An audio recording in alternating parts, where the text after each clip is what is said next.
오늘 우리에게 주신 말씀 레위기 19장 말씀입니다. 19장 1절로 18절까지 말씀 한 목소리로 같이 읽겠습니다. 시작. 여호와께서 모세에게 말씀하여 이르시되 너는 이스라엘 자손의 온 회중에게 말하여 이르라. 너희는 거룩하라. 이는 나 여호와 너희 하나님이 거룩함이니라. 너희 각 사람은 부모를 경외하고 나의 안식일을 지키라. 나는 너희의 하나님 여호와이니라. 너희는 헛된 것들에게로 향하지 말며 너희를 위하여 신상들을 부어 만들지 말라. 나는 너희의 하나님 여호와이니라. 너희는 화목 제물을 여호와께 드릴 때 기쁘게 받으시도록 드리고 그 제물은 드리는 날과 이튿날에 먹고 셋째 날까지 남았거든 불사르라. 셋째 날에 조금이라도 먹으면 가증한 것이 되어 기쁘게 받으심이 되지 못하고 그것을 먹는 자는 여호와의 성물을 더럽힘으로 말미암아 죄를 담당하리니 그가 그의 백성 중에서 끊어지리라. 너희가 너희의 땅에서 곡식을 거둘 때 너는 밭 모퉁이까지 다 거두지 말고 내 떨어진 이삭도 줍지 말며 내 포도원의 열매를 다 따지 말며 내 포도원에 떨어진 열매도 줍지 말고 가난한 사람과 거류민을 위하여 버려두라. 나는 너희의 하나님 여호와이니라.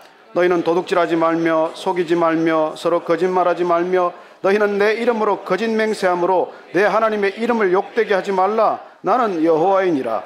너는 내 이웃을 억압하지 말며 착취하지 말며 품꾼의 삭슬 아침까지 밤새도록 내게 두지 말며 너는 귀먹은 자를 저주하지 말며 맹인 앞에 장애물을 놓지 말고 내 하나님을 경외하라. 나는 여호와이니라. 너희는 재판할 때 불의를 행하지 말며 가난한 자의 편을 들지 말며 세력 있는 자라고 두둔하지 말고 공의로 사람을 재판할지며 너는 내 백성 중에 돌아다니며 사람을 비방하지 말며 내 이웃의 피를 흘려 이익을 도모하지 말라. 나는 여호와이니라. 너는 내 형제를 마음으로 미워하지 말며 내 이웃을 반드시 견책하라. 그러면 내가 그에 대하여 죄를 담당하지 아니하리라. 원수를 갚지 말며 동포를 원망하지 말며 내 이웃 사랑하기를 내 자신과 같이 사랑하라. 나는 여호와이니라. 아멘. 하나님 아버지, 저희들 다시 예배의 자리에 앉았습니다. 그러나 이 자리에 마음은 원이로 돼 병들어 나오지 못하는 형제 자매들이 있습니다. 주님, 그들의 병상에 찾아가셔서 그들과 함께 동일한 예배의 은혜가 있게 하여 주옵소서. 하나님, 또 분주함으로 피할 수 없는 사정으로 예배의 자리를 지키지 못하는 사람들도 있습니다. 주님께서 그들도 불쌍히 여겨 주옵소서. 이 땅의 모든 교회, 온 땅의 모든 교회가 주님을 예배하는 아름다운 예배를 통해서 저희들 아버지의 뜻을 분별하고 저희들 아버지의 뜻 안에서 거듭나는 놀라운 축복을 허락하여 주옵소서. 예수님 이름으로 기도합니다. 아멘. 성도의 삶을 주제로 마치고 다시 여러분들과 앞으로 시리즈 설교를 통해서 나누고 싶은 주제는 하나님의 뜻입니다. 신앙인에게는 뭐가 제일 가장 중요합니까? 신앙인에게 가장 중요한 것, 첫 번째 뭐죠? 예, 하나님입니다. 하나님. 내가 아니에요. 신앙인에게 가장 중요한 것은 하나님입니다. 두 번째 중요한 것은 뭐죠? 하나님의 나라입니다. 내 나라가 아닙니다. 세상 나라가 아니에요. 신앙인에게 그 다음 중요한 건 무엇입니까? 하나님과 하나님 나라 다음으로 중요한 게 뭘까요? 하나님의 뜻입니다. 예수님께서 이 땅에 오셔서 제자들에게 기도를 새로 가르치면서 이 우선순위를 바로 가르쳐 주셨습니다. 그 주기도문이에요. 주기도문에서 상반절 그 앞부분만 저희들이 같이 암송해 볼까요? 하늘에 계신 우리 아버지여, 이름이 거룩히 여김을 받으시오며 나라가 임하옵시며 뜻이 하늘에서 이루어진 것 같이 땅에서도 이루어지이다. 아멘 하십니까? 예. 우리가 구해야 될 것, 마땅히 기도해야 할 것, 첫 번째는 하나님의 이름이 거룩히 여김을 받도록 기도하라는 것입니다. 두 번째는 하나님의 나라가 이 땅 가운데 임하게 해달라는 것이고, 그리고 이어서 아버지의 뜻, 하나님의 뜻, 내 뜻이 아니라 그분의 뜻이 이 땅 가운데 이루어지도록 기도하자는 것이죠. 신앙의 우선순위가 이토록 분명하게 정리된 것이 어디 있습니까? 그런데 우리 신앙인들이 어떻게 해서 이 기준이 흐트러질 수가 있고 특별히 하나님의 뜻에 대한 오해가 그렇게 많을 수 있습니까? 하나님의 뜻, 그건 하나님의 사실 말씀 가운데 다 있거든요. 이단이란 무엇입니까? 그 하나님의 뜻을 왜곡시키거나 변질시킨 거예요. 그래서 우리가 이 성경으로 돌아가지 않으면, 성경 속에서 하나님의 뜻을 분별하지 않으면 우리는 사람의 뜻인지 하나님의 뜻인지 분별하기 어렵습니다. 우리가 다시 말씀 가운데서 정말 하나님의 뜻은 무엇을 말씀하시는지, 우리가 추구하는 것이 아니라 하나님의 뜻이 이 땅 가운데 이루어지도록 우리가 기도하고 그렇게 우리 신앙의 여정을 주님께 올려드릴 때 뭐가 하나님의 뜻이냐는 것이죠. 앞으로 몇 번 말씀을 통해서 하나님의 뜻, 분명한 하나님의 뜻을 저와 여러분이 발견할 수 있게 되기를 바랍니다. 헷갈리지 말아야 돼요. 다들 하나님의 뜻이라고 말합니다. 다들 교회라고 얘기해요.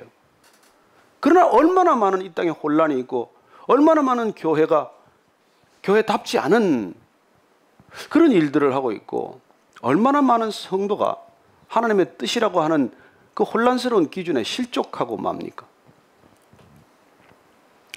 하나님께서는 그 뜻을 오늘 우리에게 분명하게 말씀하십니다.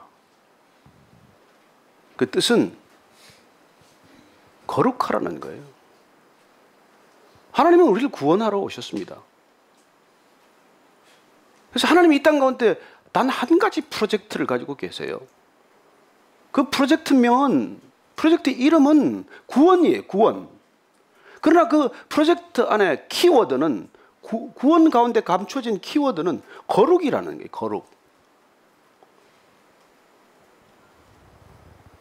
우리의 뜻은 성공하는 거예요. 우리의 뜻은 번영하는 겁니다.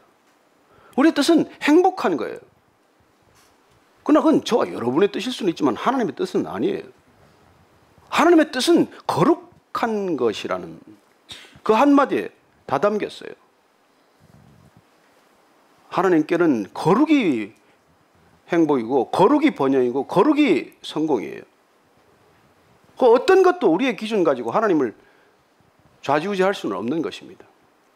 오늘 읽은 이 레위기 말씀은 사실 하나님께서 고집스러운 이스라엘 백성들의 고집을 꺾는 뜻이 담겨 있어요.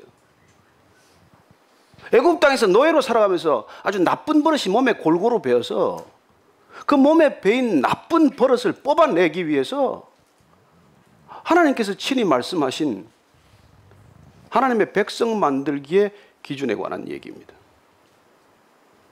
어떻게 이 백성들을 하나님의 백성으로 만들 것인가? 그 얘기가 오늘 우리가 읽은 본문의 내용이에요.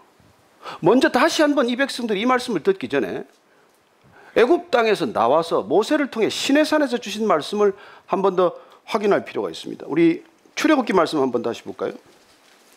출애굽기 19장 말씀 보겠습니다. 구약의 110종 말씀이죠. 찾으신 분들은 같이 읽겠습니다. 19장 5절 6절 말씀 4절부터 읽을까요? 시작. 내가 애굽 사람에게 어떻게 행하였음과 내가 어떻게 독수리 날개로 너희를 업어 내게로 인도하였음을 너희가 보았느니라. 세계가 다 내게 속하였나니 너희가 내 말을 잘 듣고 내 언약을 지키면 너희는 모든 민족 중에서 내 소유가 되겠고 너희가 내게 대하여 제사장 나라가 되며 거룩한 백성이 되리라. 너는 이 말을 이스라엘 자손에게 전할지니라. 예, 모세를 통해서 말씀하신 하나님의 뜻, 이스라엘 백성들에게 공포하신 하나님의 뜻은 이스라엘 백성들을 제사장 나라가 되게 하고 거룩한 백성으로 만드시겠다는 것입니다. 우리를 단순히 행복하게 하고 잘 먹고 잘 살게 하겠다는 게 아니에요. 이 백성을 제사장 나라 삼고 거룩한 백성으로 만드는 것이 하나님의 뜻이라는 것입니다. 이 뜻을 우리가 놓치면, 우리가 놓치는 순간부터 사실 이단이에요. 우리는 뭐 이상한 사람들을 보고 자꾸 이단이라고 그러지만 이 뜻에서 벗어나는 것들이 이단으로 가는 시작이라는 것입니다. 그래서 오늘 얼마나 많은 성도들이 본인이 정통이라고 생각하고 나는 설마 내가 이단이게라 그건 꿈에도 생각하지 않을지 모르지만 기초부터 출발부터 하나님의 뜻에서 벗어나 있다면 우리는 마지막 끝까지 가봐야 이단이 되는 것이 아니라 이미 이단의 길을 걷기 시작한다는 거예요. 그래서 우리가 이 하나님의 뜻에 대해서 정말 또 묻고 또 묻고 또 확인하고 또 확인하고, 어디서 확인하겠어요? 말씀을 통해서. 베레아 성도들처럼. 그 말이 정말 성경에 합당한 거 아닌가? 날마다 그 말씀을 상고함으로써 하나님의 뜻을 분별하지 않으면 우리는 어느새 내 뜻을 쫓으면서 하나님의 뜻을 쫓는다고 착각할 수 있다는 것이죠. 그래서 오늘 이 말씀을 따라서 정말 우리는 하나님의 뜻이 무엇인지, 또 거룩이라고 하는 하나님의 명령 가운데서 우리는 어떻게 하나님의 뜻이 거룩을 통해서 우리 삶을 바꾸는지, 그리고 또 변화된 우리의 삶은 이 세상 가운데서 어떻게 드러나야 하는지를 이렇게 분명하게 정리를 해둔 것입니다. 이대로 사는 것이 하나님의 뜻이라는 거예요. 그래서 오늘 이 하나님의 뜻을 우리가 한번 정확히 분별해 볼 수 있게 되기를 바랍니다. 첫째, 1절 2절 말씀 다시 한번 읽을까요? 시작. 여호와께서 모세에게 말씀하여 이르시되 너는 이스라엘 자손의 온 회중에게 말하여 이르라. 너희는 거룩하라. 이는 나 여호와 너희 하나님이 거룩함이니라. 이는 반복되는 주제예요. 명령입니다. 하나님의 뜻 아닌 것이 없어요. 사실 하나님의 이름이 하나님이에요. 사실 하나님의 나라가 하나님입니다. 사실 하나님의 뜻이 하나님이에요. 근데 그 하나님의 뜻은 이 말씀 가운데 되풀이함으로써 하나님께서는 계속 그 뜻을 밝혀주신다는 것입니다. 명령을 통해서, 금지를 통해서, 반복을 통해서 하나님은 그 뜻을 분명하게 우리에게 드러내십니다. 그러니 우리가 그 반복된 말씀, 반복된 명령, 반복된 금지를 듣고도 하나님의 뜻을 계속 묻는다면 그처럼 머리 석은 일이 어디 있겠어요? 그렇게 분명히 밝히 드러난 뜻을 알고서도 계속해서 하나님 뜻이 무엇입니까? 라고 묻는다면 하나님 대답하시겠어요? 이미 다 말씀하셨는데. 자, 거룩하라고 할 때 이 거룩이라는 말은 문자적으로는 분리된다, 구별된다는 뜻이에요. 무슨 구별일까요? 하나님께서 아담과 하와하고 잘 지낼 때는 문제가 없었습니다. 그들이 죄짓기 전까지는 소통에 문제가 없었어요. 그러나 죄가 들어옴으로써 그 죄는 급속히 확산되고 심지어 모든 인류에게 그 죄가 확산됨으로써 인간과 하나님과의 교제, 인간과 하나님과의 소통, 인간과 하나님과의 커뮤니케이션이 끊어졌다는 거예요. 이거 다시 있는 것이 구원입니다. 다시 회복되는 것이 구원이에요. 그래서 다시 구원받은 백성들은 하나님과의 소통과 교제가 다시 시작되었다는 것입니다. 그래서 구별된 삶, 거룩이란 하나님을 모르고 하나님을 부인하고 하나님과 소통할 수 없는 인간이 하나님을 알고 하나님과 소통하는 사람들과 구별된다는 뜻이에요. 그렇죠. 하나님과 대화할 수 없는 사람하고 하나님과 대화하는 가능한 사람하고 다르지 않습니까? 그러니 거룩이란 결국 구별된다는 말이고 다르다는 얘기예요. 무슨 우리가 눈이 3개입니까? 뭐 손가락이 6개입니까? 그렇게 다르다는 게 아니라 하나님의 뜻을 아냐 모르느냐가 이 구별의 기준이라는 것입니다. 이게 거룩의 기준이라는 거예요. 자, 그러면 하나님께서는 우리를 구원하시고 이제 내가 너를 불러내어서 애굽 땅에서 살던 너를 불러내어서 제사장 나라 거룩한 백성으로 내가 너를 만들었으니 너희는 이제 거룩하라고 말씀하시면서 추상적으로 거룩으로 끝나지 않았어요. 너희는 앞으로 거룩하게 살아라. 그걸로 그렇게 끝내지 않으셨다고요. 분명하고 구체적으로 거룩이란 우리 삶 가운데 어떻게 드러나야 하고 거룩한 삶이란 우리 삶 가운데 어떤 모습이어야 하는지를 너무나 정확하게 말씀해 주신 것이죠. 그러니 오늘 말씀을 보면 그 말씀 가운데서 어떻게 사는 것이 정말 거룩한 삶인지를 우리가 전혀 의심할 수 없이 깨닫게 된다는 것입니다. 오늘 그 말씀을 통해서 한번 우리가 다시 하나씩 확인해 보십시다. 거룩이란 무엇인지, 거룩한 삶이란 무엇인지. 3, 4절 말씀입니다. 시작. 너희 각 사람은 부모를 경외하고 나의 안식일을 지키라. 나는 너희의 하나님 여호와이니라. 너희는 헛된 것들에게로 향하지 말며 너희를 위하여 신상들을 부어 만들지 말라. 나는 너희의 하나님 여호와이니라. 첫째, 거룩의 첫째, 부모를 공경하고 우상을 섬기지 말라는 것입니다.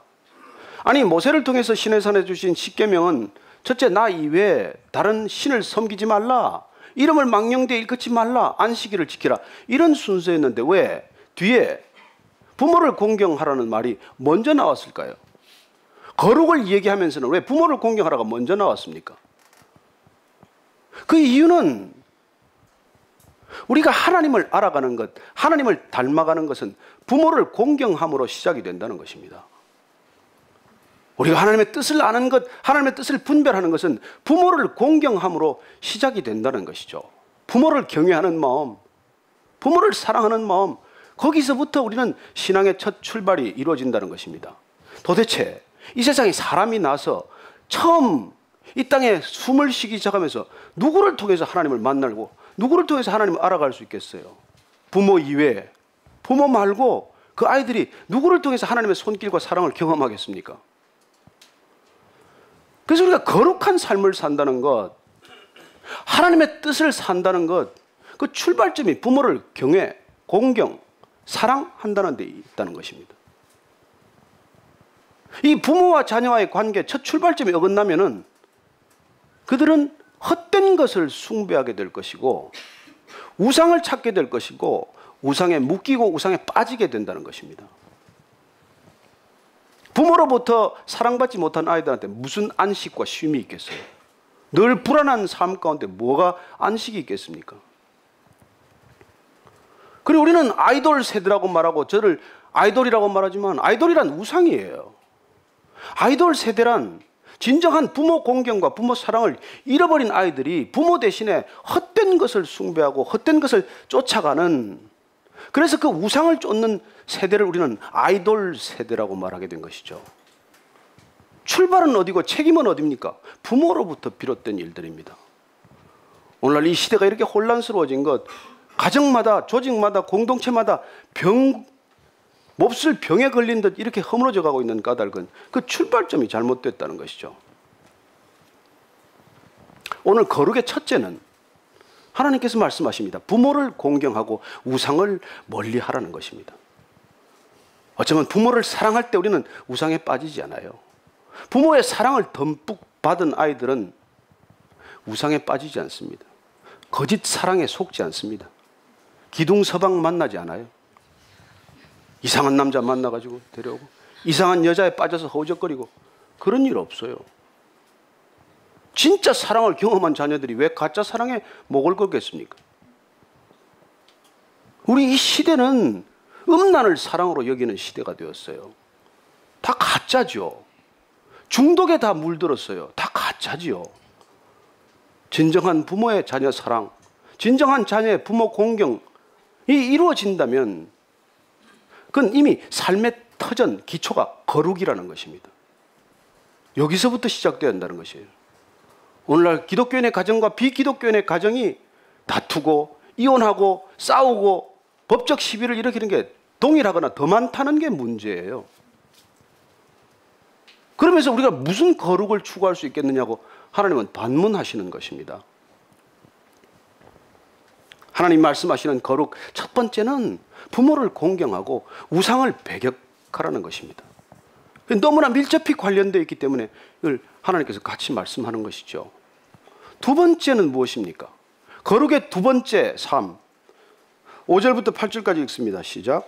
너희는 화목제물을 여호와께 드릴 때 기쁘게 받으시도록 드리고 그 제물은 드리는 날과 이튿날에 먹고 셋째 날까지 남았거든 불사르라. 셋째 날에 조금이라도 먹으면 가증한 것이 되어 기쁘게 받으심이 되지 못하고 그것을 먹는 자는 여호와의 성물을 더럽힘으로 말미암아 죄를 담당하리니 그가 그의 백성 중에서 끊어지리라.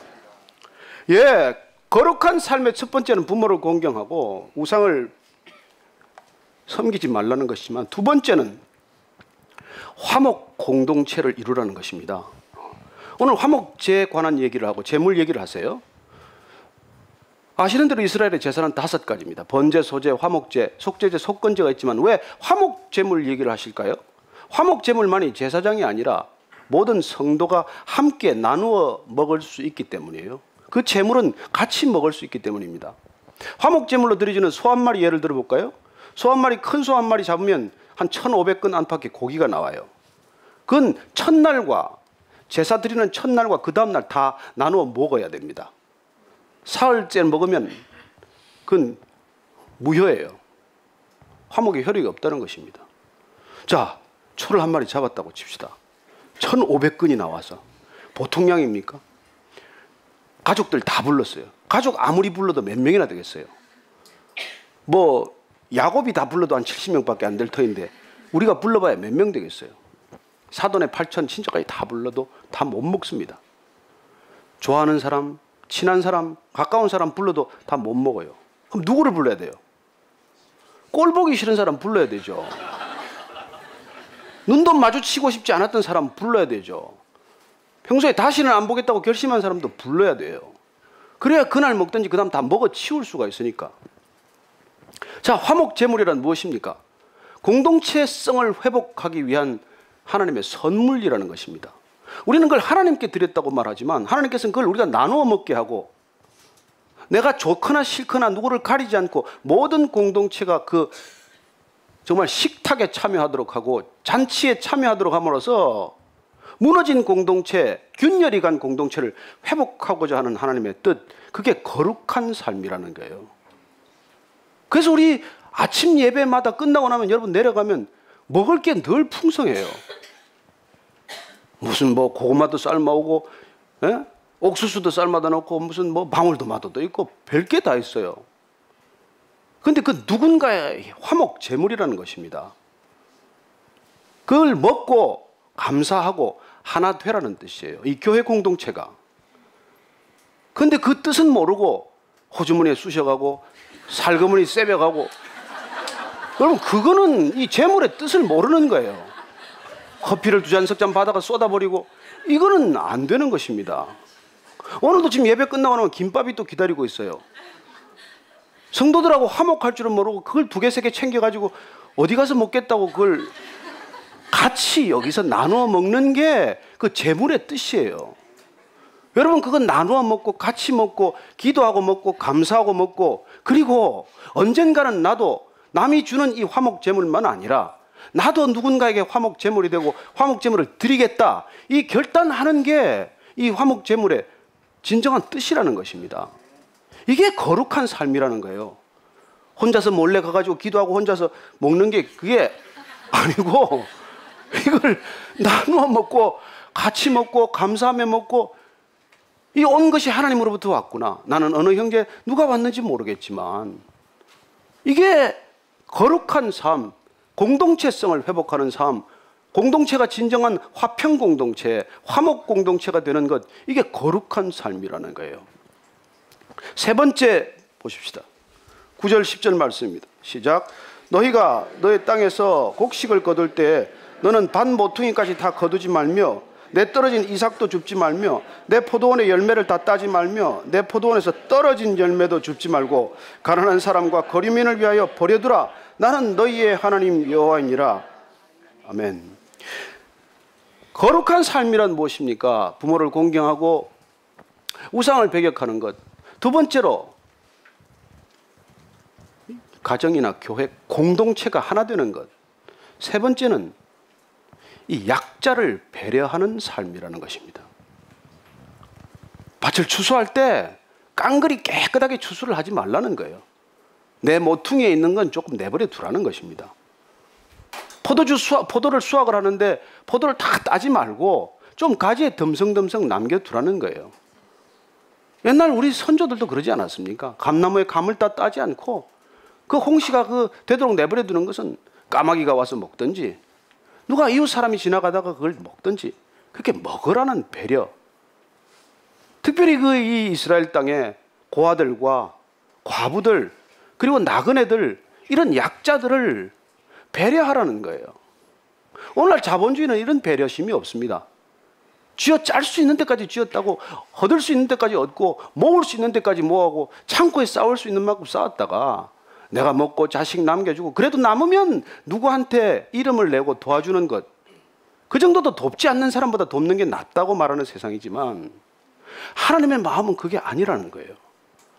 내가 다 깡그리 수확을 해서 내가 내 이름으로 나눠주는 것이 아니라 그냥 남겨둠으로써 내가 눈 감고 있을 때 누군가 그것을 거두어 가도록 배려하라는 것입니다.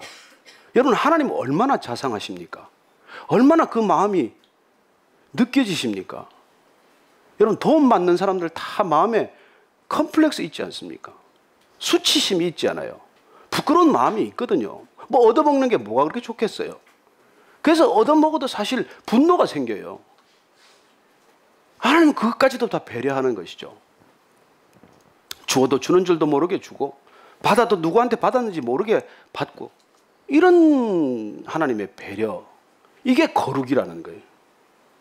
이게 하나님의 거룩이고 이게 성령 충만이고 이게 하나님의 뜻이라는 거예요. 뭐 하나님의 뜻을 그렇게 복잡하게 묻냐. 내 삶의 자리마다 그런 마치 이삭을 남겨두듯 포도원에 포도를 매달 남겨두듯 그렇게 살라는 것이죠.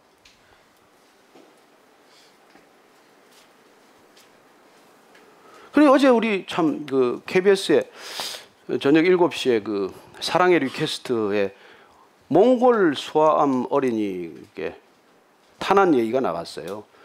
이제 국립암센터에 지금 뭐 양성자 치료 마지막으로 봤는데 너무 이제 치료비가 엄청나게 크니까 우리 박기영 자매가 이제 가서 노래도 하고 또 그 아이를 위해서 간증도 하고 이랬어요. 그래서 어제 뭐 많은 저희들 형제들도 도왔지만은 저희들 교회도 좀 이제 돕고 이렇게 그건 조금 도움을 많이 우리가 얻기 위해서 필요에 따라서 이름을 드러내고 이렇게 한 것이지만, 그러나 사실 이 뜻을 우리가 따른다면은 또 그냥 소리 없이 돕자는 것이죠. 우리 이 뭇별 프로젝트도 그 의도예요. 우리 교회가 헌금을 많이 걷어서 그 헌금 연약한 교회를 돕고 뭐 필요한 NGO를 돕고 필요한 사람들을 계속 도울 수 있지만 그게 하나님의 뜻하고 방법하고 다르다는 것이죠. 그냥 우리가 조용히 흩어져서 그냥 필요한 곳 있으면 조용히 돕고 오른손이 한 일을 왼손이 모르게 하고, 그래서 하나님과 나만의 비밀스러운 헌신과 교제가 있기를 바라는 것이죠. 하나님은 지금 이 시대도 동일하게 이 마음을 갖고 계세요. 하나님은 변함없습니다. 하나님은 이 땅의 모든 교회가 그런 마음을 갖기를 원하세요. 하나님 이 땅의 모든 성도들이 그렇게 살아가기를 원하시는 것입니다. 여러분이 약자를 배려하는 마음, 이 땅에 얼마나 지금 귀한 마음이 되고 말았어요. 여러분이 금융자본주의 가지고는 이 세상의 문제를 해결할 수 없게 되어 있어요. 정부의 재정정책만으로도 이 문제 해결이 안 됩니다.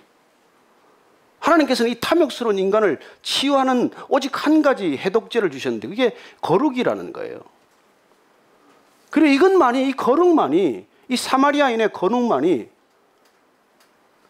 이게 이 글로벌 경제 시스템에서 신음하고 압제당하는 사회적 약자들을 보호할 수 있는 하나님의 은혜라는 것입니다. 이게 거룩이에요. 이걸 누가 크리스찬들 말고 누가 이걸 하겠어요? 근데 크리스찬들 중에도 뭐 오른손이 도운 걸 왼손이 모르게 했다는 걸 알리는 사람들이 또 있어서 이게 또 참 사람들을 곤혹스럽게 하긴 하지만 어쨌건 하나님의 뜻은 이런 뜻이라는 거예요. 흩어줘라. 내 마음과 내 탤런트와 내 모든 것을 흩으면은 그 사람 받으면서 자존심 상하지 않을 것이고 그 사람 받는 줄도 모르고 받을 것이고 나도 주는 줄 뭐 모르게 주면 그게 다 하나님께 덕이 되고 그게 하나님의 뜻이 된다는 것입니다. 뭐 복잡하게 하나님의 뜻을 알려달라고 금식하고 기도하고 때를 쓰고 철야하고 무슨 뜻을 알려달라는 거예요? 이 얘기 다 하셨는데.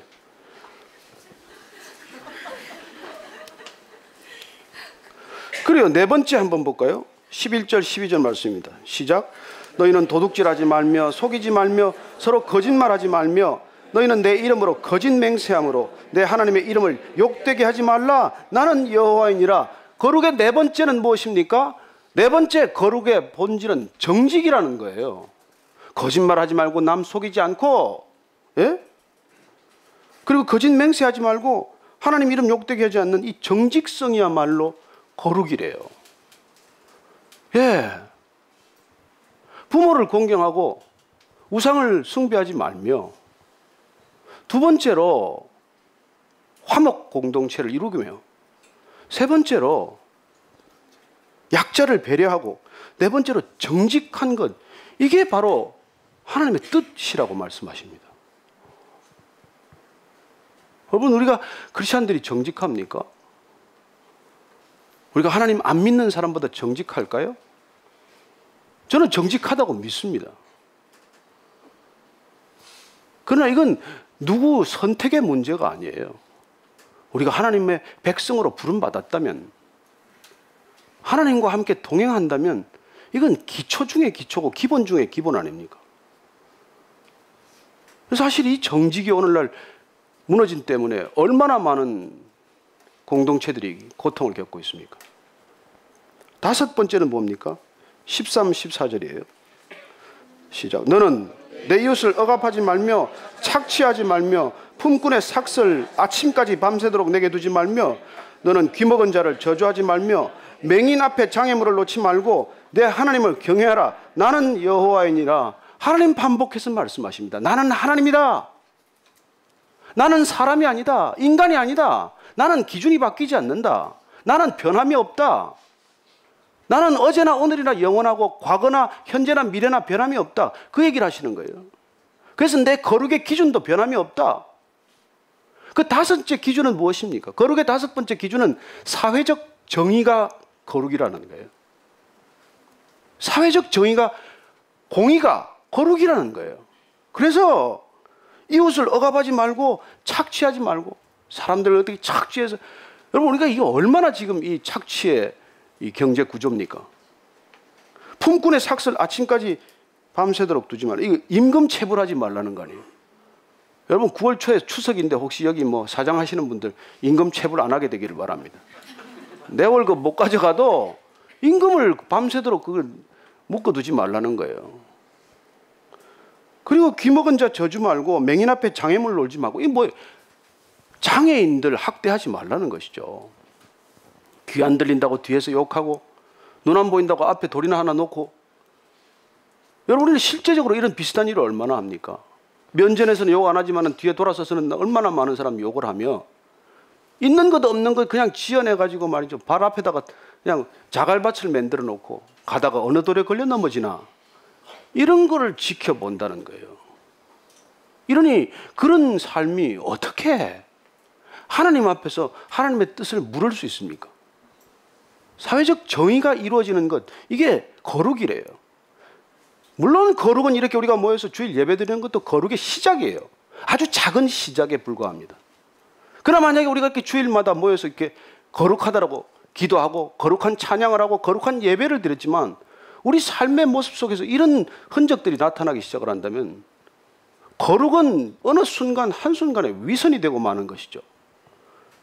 그게 예수님께서 이 땅에 오셔서 가장 질책하신 부분 아닙니까? 그리고 하나님께서 동일한 이 말씀을 가지고 생각을 하셨듯이 예수님도 이 땅에 오셔서 마태복음 5장에서 그렇게 말씀해요. 나가 온전하니 너희도 온전하라는 거예요. 동일한 말씀이에요. 뭐 다른 말씀 아닙니다. 예수님께서 이 땅에 오신 것은 이 거룩이 위선으로 변질되었기 때문에 이 땅에 오셔서 거룩한 진정한 삶의 모습을 보여주셨고 하나님의 뜻이 이 땅 가운데 거룩을 통해서 완성되도록 하셨을 뿐이에요. 예수님 그분은 하나님이세요. 그래서 오셔서 뭐 이렇게 새로 사실 하신 게 아니에요. 이렇게 구약시대 때 말씀하셨던 것, 이스라엘 백성들과 처음 관계를 시작하면서 어떤 것이 하나님의 뜻인지를 가르쳐 주시면서 거룩하라고 명령하시면서 말씀하셨던 걸 예수님께서 동일하게 그걸 말씀하시게 되는 것을 보게 됩니다. 여섯 번째 한번 보십시다. 시작. 너희는 재판할 때 불의를 행하지 말며 가난한 자의 편을 들며 전하지 말고 공의로 사람을 재판할지며 너는 내 백성 중에 돌아다니며 사람을 비방하지 말며 내 이웃의 편을 돌지 말며 나는 여호와이니라. 여기 진짜 중요한 말씀이 있어요. 재판할 때 불의를 행하지 말라는 거 다 압니다. 근데 가난한 자의 편을 들지도 말래요. 힘 있는 자라고 두둔도 하지 말랍니다. 여러분, 우리는 가난한 자의 편에 서는 걸 정의라고 생각하는 사람들이 있어요. 아니요, 가난한 자의 편에 선다고 정의 아닙니다. 부자의 편에 서는 것도 불의가 할 수 있지만은 가난한 자를 그냥 까닭 없이 두둔하는 것도 불의할 수 있다는 거예요. 여러분, 가난한 자의 혁명을 일으킨 게 프롤레타리아트 혁명 아닙니까? 그게 정의입니까? 아니요. 우리는 하나님의 정의, 하나님의 공의를 추구하는 사람들이어서 하나님의 말씀의 기준을 삼는 사람들입니다. 사람들의 생각이나 주장이나 이데올로기를 기준으로 삼아서는 안 된다는 것이죠. 그리고 오늘 마지막으로 우리는 정말 이 거룩의 결론을 읽게 됩니다. 17절, 18절 말씀 한번 보십시다. 시작. 내 이웃을 반드시 견책하라. 그러면 내가 그에 대하여 죄를 담당하지 아니하리라. 원수를 갚지 말며 동포를 원망하지 말며 내 이웃 사랑하기를 내 자신과 같이 사랑하라. 나는 여호와이니라. 여러분이 보니까 우리의 거룩이 어디서 시작이 되었는가 하니까 부모 공경하고 우상 숭배하지 말라는 걸로 시작이 되었더니 마지막 완성은, 거룩의 완성은 이웃 사랑으로 결정이 된다는 것입니다. 형제를 마음으로 미워하지 말고, 그리고 이웃을 반드시 견책하라고 되어 있어요. 이건 나무라라는 뜻입니다. 때로는 지적하고 때로는 그 잘못을 일러주고 그걸 꾸짖으라는 거예요. 여러분, 이웃 사랑 속에는 그게 포함된다는 것입니다. 공동체를 사랑할 때, 공동체를 세워갈 때 이게 필요하다는 것입니다. 오늘날 교회 공동체가 이걸 자칫 잃어버렸어요. 은혜로 간다고 그냥 다 좋은 게 좋아졌어요. 그래서 싫은 소리 안 합니다, 서로. 싫은 소리 하면 금방 나 상처받았네. 무슨 이런 교회를 교회라고 하나. 이러고는 딴 데로 가요. 물론 견책하는 사람의 마음을 하나님께서는 분명히 말씀해 주십니다. 내가 사랑하고 내가 미워하지 말고 그 사람을 품고 그 사람을 기도하다가 견책해야 되는 것이죠. 그래야 이 견책에는 건강한 비판이 포함되어 있습니다. 잘못을 나무라는 게 이게 없으면 어떻게 공동체가 바로 설 수 있겠어요? 그래서 우리가 순종 은혜 하다가 공동체가 곁길로 새는 걸 얼마나 보게 됩니까? 오늘 하나님께서는 말씀하십니다. 내가 정말로 사랑한다면은, 내가 정말로 이웃을 사랑한다면은 돌아다니면서 사람 비방하지도 말고 이웃의 피를 흘려서 이익도 도모하지 말아야지만 부당한 일들을 정말 만났을 때는 내가 진실로 그걸 견책하라는 것입니다. 그래야 내가 그에 대하여 죄를 함께 짓지 않게 될 거라는 것입니다. 우리가 내버려 두면 함께 죄를 짓는 거래요. 죄를 공유하게 된다는 것입니다. 저는 이게 견책하는 은사가 있어가지고 제가 평생에 이걸 너무 잘했어요. 그냥 비판이 제 전문 분야예요. 어디를 가도 비판거리가 한눈에 들어오고, 그리고 입만 열면 비판이 쏟아져서 누구든지 나를 피했어요. 그렇게 하는 건 옳지만 내 마음에 여전히 미움이 있고 내 마음에 여전히 분노가 있으니까 그건 아무도 바꾸지 않아요. 그렇게 언론인으로서 25년간 비판을 해댔지만 이 사회가 더 좋아졌냐고요. 아니요, 이 수많은 언론이 이 사회를 향해서 비판하고 비방하지만 이 사회가 더 좋아졌냐고요. 아니요. 이 기능은 필요하지만 이건 어떤 마음과 태도로 해야 된다고 말씀하십니까? 사랑할 때, 기도할 때, 그 사람을 놓고 진짜 눈물 흘릴 때, 그 영혼을 품고 정말 애통해할 때, 그때 잘못을 지적하면 그분들은 감사함으로 받아들이게 된다는 것입니다. 오늘 교회가 왜 이런 걸 잘 안 하겠어요? 왜 제가 여러분들한테 불러서 나무라지 않고 그러겠어요? 우리 솔직히 얘기하면 사랑하지 않기 때문이죠. 뭐 제가 여러분들 사랑하면 그렇게 내버려 두겠습니까? 왔다 갔다 하고 말이지 뭐. 우리가 솔직해야 된다는 것이죠.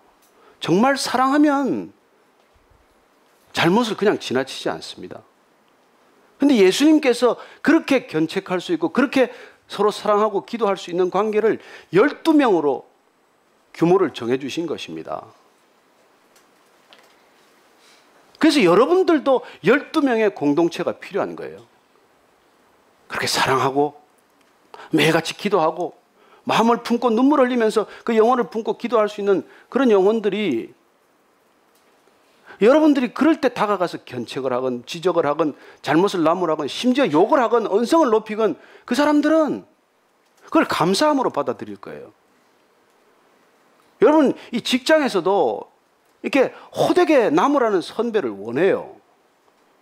직장조차도. 왜냐하면 거기서 내가 조금 업그레이드 되는 것이 목적이거든요.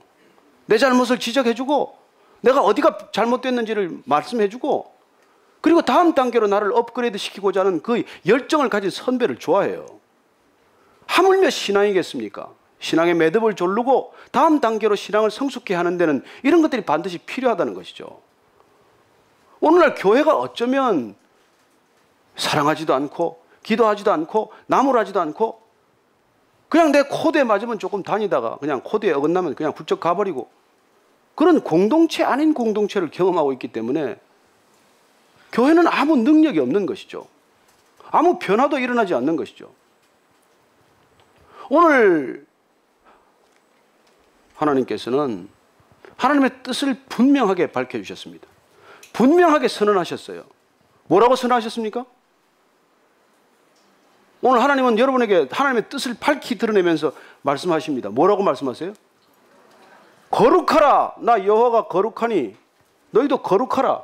어떻게 거룩하라고요? 부모를 공경하고 우상을 저버리고, 그리고 화평 공동체를 만들고, 그 다음에 약자를 배려하고 정직하고, 이웃 사랑하고 사회적 정의를 실현하고, 이게 하나님의 뜻이고 이게 우리 이 땅을 향한 하나님의 선하신 선물이라는 것입니다. 무엇 때문에 이 땅에 우리를 부르셨나요? 왜 우리를 하나님의 백성 삼으셨습니까? 이것 때문에 우리를 하나님 백성 삼으셨고, 이것 때문에 우리를 구원하셨고, 이것 때문에 구원을 모르는 백성들에게 우리를 파송하시고, 이런 일을 하고 계신다는 것이죠. 이 뜻은 하나님께서 분명히 우리에게 말씀해 주시고, 이제 이 뜻은 우리에게 속한 뜻이 되었습니다. 모세가 그걸 깨달았어요. 그래서 마지막에 이스라엘 백성들을 가나안 땅으로 넣기 전에 고별 설교를 할 때, 이스라엘 백성들 광야 2세대에게 다시 설교를 할 때 그 내용을 말씀해 주신 거예요. 신명기 말씀 29장 29절 한번 같이 읽겠습니다. 신명기 말씀 29장 29절 말씀, 구약성경 309쪽입니다. 찾으셨으면 같이 한번 다 읽겠습니다. 시작. 감추어진 일은 우리 하나님 여호와께 속하였거니와 나타난 일은 영원히 우리와 우리 자손에게 속하였나니 이는 우리에게 이 율법의 모든 말씀을 행하게 하심이니라. 자, 하나님의 뜻 가운데 감추어진 일이 있다는 것입니다. 감추어진 뜻이 있어요. 그건 하나님께 속한 것이라는 말씀을 하십니다. 그러나 또 한 가지 뜻은 나타난 뜻이 있다는 거예요. 하나님께서 이미 나타내 주신 뜻, 드러내신 뜻, 하나님께서 이미 밝혀주신 뜻이 있다는 것입니다. 그 뜻은 우리와 우리 자손에게 영원히 속한다는 거예요. 그리고 이는 그 아버지의 밝히 드러난 뜻, 그 뜻을 모든 율법의 말씀을 행하게 하는 것으로 그 뜻을 이루어내야 한다는 것입니다.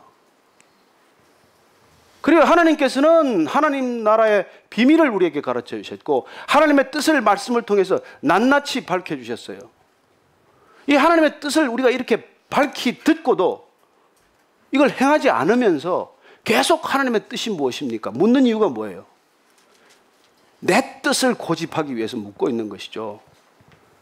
하나님은 이미 말씀하셨어요. 근데 내가 지금 그 하나님 뜻이 내 마음에 안 들고 내 뜻을 하나님께 관찰하기 위해서 우리는 기도하고 씨름하고 철야하고 그런 일들을 할 수가 있다는 것이죠. 하나님은 그걸 우리에게 요구하지 않아요. 이미 밝히 드러난 이 뜻을 살아내라는 것입니다. 여러분, 이 뜻을 다 가르쳐 주셨는데도 우리가 안 살면, 그리고 하나님한테 계속 뜻을 물으면은 사단이 귀신같이 알고 찾아와요. 그래가지고 광명의 천사를 가장해서 하나님의 음성이라고 들려줘요. 여러분, 이거 속게 돼 있어요. 그러나 여러분들이 만약에 이미 밝히 드러난 하나님의 뜻을 행하고 있으면 때가 이르면 하나님께서 분명한 뜻을 더 말씀하십니다. 여러분 그렇게 조용히 기다리고 있으면 하나님께서 더 말씀하실 거예요. 너 선교지로 가볼래? 뭐 이제 이런 말씀이 들릴 수 있는 거죠. 그러니까 너무 들으려고 하지 말고 여러분들의 수준에 맞게 이걸 하라는 거예요. 이걸 잘 해야 아버지가 기뻐하신다는 거예요. 이걸 잘하면 내가 나머지 모든 것을 너에게 더하시리라. 그렇게 나머지 모든 것을 아버지 뜻대로 구하고 아버지 뜻대로 살았더니 다 채워주는 것을 경험하는 그 풍성함의 신비, 이게 크리스찬의 비밀이라는 거예요. 그래서 오늘 말씀하십니다. 거룩하라. 행복을 추구할 것도 없고 네가 출세할 것도 없고 성공할 것도 없고 그렇게 뭐 이거 추구할 거 없다. 너희는 거룩하면 하나님께서는 나머지 모든 것들을 더해 주실 것이라는 것입니다. 그래서 우리가 한 주간의 삶을 살 때 이 말씀을 기억하고 나는 정말 이 하나님께서 거룩하라고 한 삶의 구체적인 영역에서 어떻게 나는 거룩을 살아내야 할 것인가, 어떻게 거룩을 드러내야 할 것인가, 어떻게 거룩을 통해서 하나님의 뜻을 이 땅 가운데 이루어드려야 할 것인가, 이걸 고민하는 것, 이게 우리 신앙의 전부라는 것입니다. 오늘 이 말씀을 가슴에 품고 여러분 기도하십시다. 우리 정말 하나님 아버지 이미 다 말씀해 주셨습니다. 이 말씀 밝히 드러난 뜻, 이 뜻 살아내야 되는데 주님 내가 또 무슨 뜻을 구하겠습니까? 하나님 뜻 구해야 뭐합니까? 알고도 행하지 않는 뜻을 놓고 무슨 다른 뜻을 구하겠습니까?